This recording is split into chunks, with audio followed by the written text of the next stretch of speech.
នៅមណ្ឌលគិរី2 យប់ 3 ថ្ងៃយើងអាចធ្វើអីគេបានខ្លះសន្និដ្ឋារៀមរាមុំស្ដាប់រយំនឹងក្មុំក្រេបកា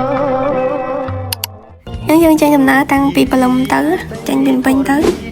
ចេញទៅបានតិចយើងចុះញ៉ាំអីបែបផឹកនៅផ្លូវ342ហ្នឹងមានបាយមានកាទៀវហាងហ្នឹងហើយម៉ោង12ដល់ស្នួលយើងញ៉ាំអីថ្ងៃញ៉ាំអីហើយយើងក៏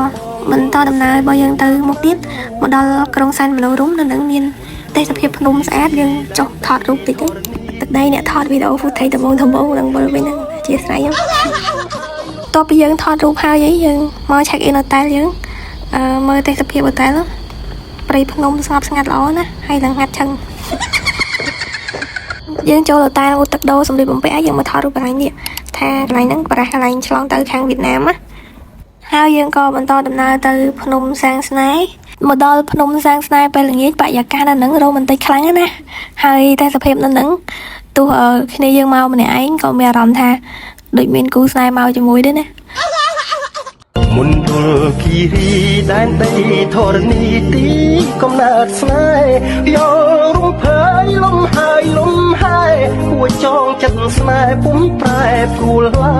យឋានសួគ៌លោកីដែលបងនឹងស្រីប្រាថ្នាយូរហើយ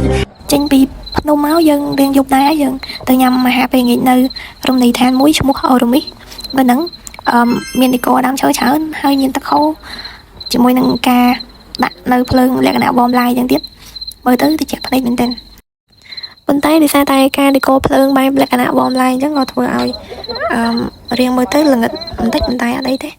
ហើយយើងក៏ឡើងឡានបន្តដំណើរទៅញ៉ាំអីនៅមួយកន្លែងទៀតហើយក៏ចូលហូតែលសម្រាប់មកអញ្ចឹងអរគុណបាយបាយជួបគ្នាវីដេអូក្រោយ